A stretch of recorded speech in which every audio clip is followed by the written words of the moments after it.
These are 3 true cult horror stories. This story is told in the viewpoint of a high school male. My brother heard of an abandoned house in the woods. He came into my room and told me about the house and that it allegedly was used by a cult. My brother is 3 years older than me, and I didn't want to seem scared, so I told him that I would go. With a surprised look on his face, he said, "Let's go." I was shaking as my confidence faded when we began to pull up to the parking lot about a mile away from the house.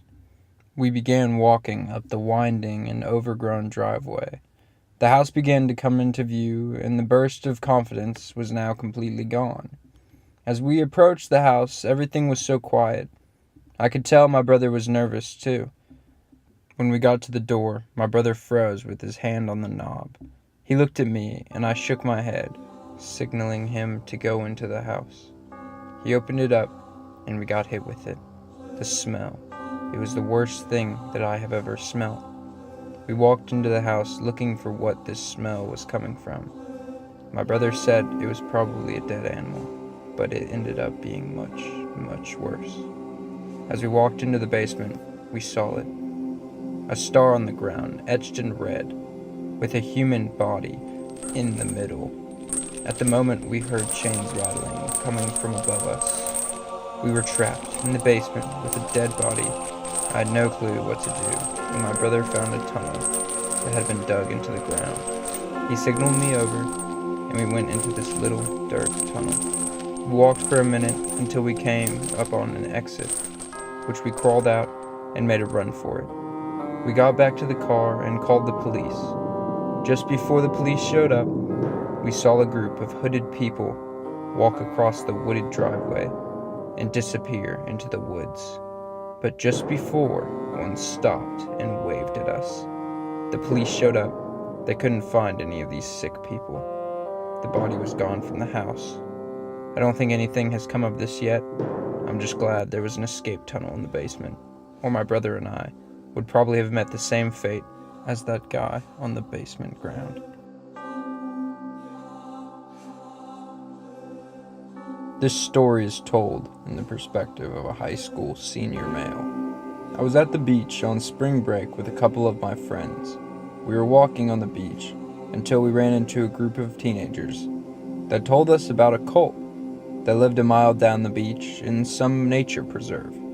Being curious teens, we asked them to come with. They denied, and we set off to see if this cult was real. We began walking along the beach until the massive hotels on the shore were only a speck of light. Everything around us was dark.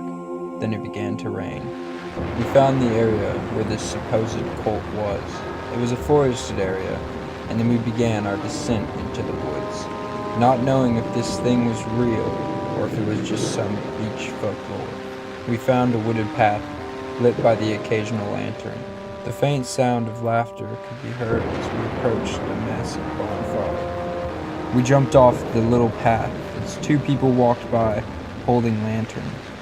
Our suspicions had been answered. We were in the woods with a cult. We decided it was time to leave.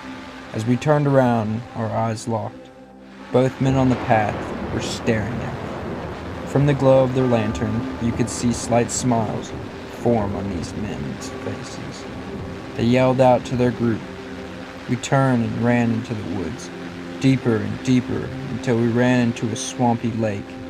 We could see the glow of their lanterns following behind us now and coming up fast. We decided to run into the swamp, not knowing what could be waiting for us in the water. As we got almost halfway to the other side of the swamp, they showed up onto the bank that we had just been standing upon. My heart dropped when I saw what they pulled out of a camo wrap. They had a speedboat and began pushing it into the water. As they were loading into the boat, our day began to get worse. Popping out of the water, a small gator head began swimming right in front of us, making us slow down to not disturb it. Finally, a pop rang through the air. I turned around to see the men coming on the boat towards us with rifles in hand. We finally reached the edge of the water and began running as another pop rang through the air. I didn't look back this time, not wanting to know how close they were. We continued to run until we found a path, exiting the woods and returning to the beach. We continued to run when we hit the beach, all the way until we made it back to the mega hotels. We didn't want to tell anyone what we found. We just walked straight to the condo where we were staying, not speaking about what had just happened. When someone tells you about a cult, don't try and go find it. I'm someone that likes to stay in shape.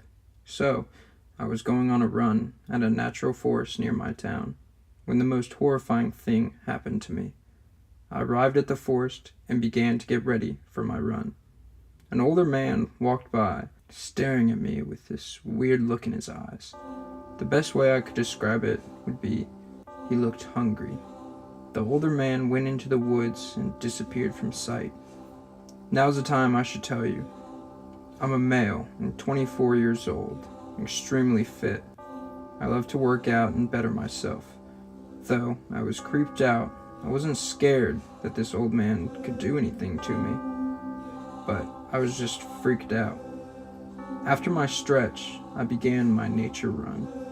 My favorite time to run is when the sun isn't beating down on me, so it is starting to set as I begin my run. I was deep in the woods when I was stopped by a massive fallen tree. This was a fresh fall, so I was curious. I went to the base of the tree, and without a doubt, the tree had an axe mark in it. I thought it was odd, and then I kept running, but got stopped shortly after to a woman sitting on the ground in the middle of the path. The woman was crying out. I'm not sure if she was in pain or what. I stopped to help anyway. I asked her what was wrong, then I felt a sharp pain in my back. As I fell to the ground, I turned around and the man was standing behind me with a bat in his hand. I was in so much pain, I couldn't get up. Then it hit me again over the head. The next thing I remember was waking up, tied to a tree, watching as a group of masked people danced around a big fire. I always carry a pocket knife with me when I go out, so I grabbed that and began to slowly cut the rope, hoping I wasn't going to be noticed. The group continued to dance around the fire and chant in some language that I have no clue what it was. I finally got the rope to where one good cut would break me loose, and I waited till an opportunity arose. Then they were all on the other side of the fire, so I sliced the rope and made a break for it. I was in so much pain from my back, but the adrenaline was pumping, so I could barely feel it. I kept running until I got to a road. I waved down a car and told the man that me up everything that happened. He was in utter disbelief.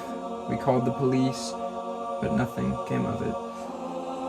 I don't know what that group was, but I'll never be going back to those woods again.